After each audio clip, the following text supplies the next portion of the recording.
Hey, thanks for joining me. It's Mike Paris again. I wanted to give you a little sort of a snapshot of how really you need to view the process of getting onto page one of Google.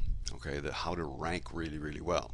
And you need to think of it this way, using this chart as sort of a miniature organizational chart. But this is the way the sort of the authority hierarchy sort of works in the real world, in business, in organizations. You look at the CEO, and then you've got the VP level, and then you've got managers. So let's think about this for a second. Okay, at the very bottom, I highlighted this little line here. You can rank well by association to authority sites. Now, what is an authority site? Google thinks of an authority site as a site that is considered very busy. It's a lot of traffic. YouTube, for example. How much traffic do you think YouTube gets in a day? It's huge. It's millions of hits. So YouTube is considered by Google to be a very high ranking authority site. Absolutely. You look at the article directories when people write articles like eZine articles, Go articles. These are sites that get hundreds of thousands of hits every day. So they rank well in Google, considered an authority site. The same thing with the social bookmarking sites. You may have heard of Technorati or Dig or Mix or StumbleUpon or Delicious, MySpace, any of those. They are considered authority sites. Again, why? The authority site by definition is one that gets a lot of traffic. So you and I build a blog or we build a website and we're not authorities because guess what? We get 3 hits a day, 0 hits a day. We're not considered authorities. We just don't get enough traction.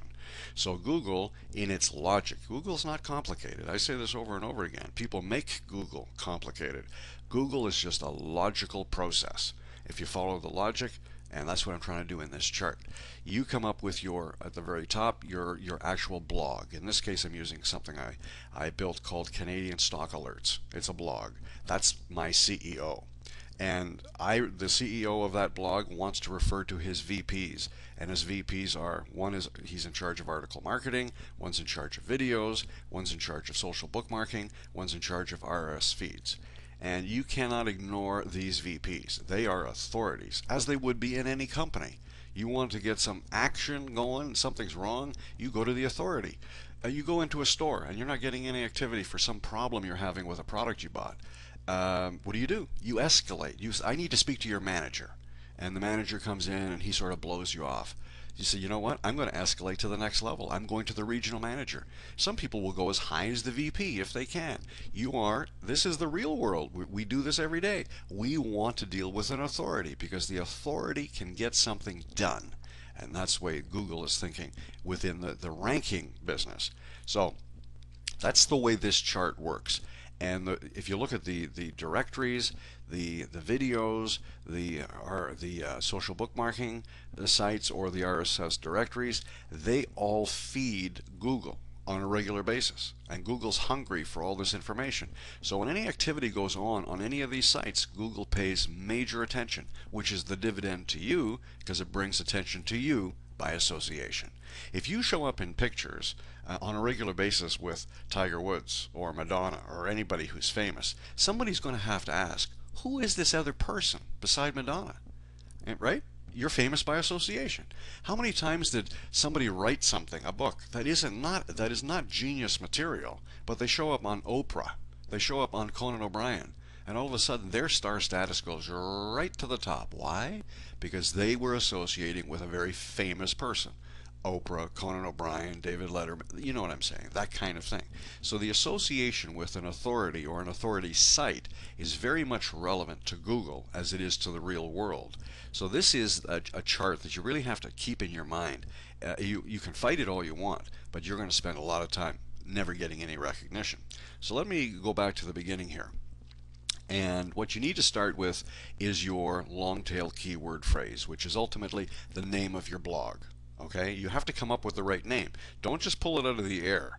Do some research, spend a little time, and this is a Google AdWords keyword tool that you can do some research. Put some titles in there. You can see I put in Canadian stock alerts over here, and I did some checking, and I want to see what kind of kind of hits this term gets on a regular basis. So I'm waiting for the results, and the results show me that stock alerts, that phrase gets 9,000 hits a month. Canadian stocks, 18,000. Just the word stock gets 24. So 24 million. So I know I'm going to be in a busy sector. But I have chosen Canadian stock alerts, but it starts with a long tail keyword phrase. Hear me and hear me say it again.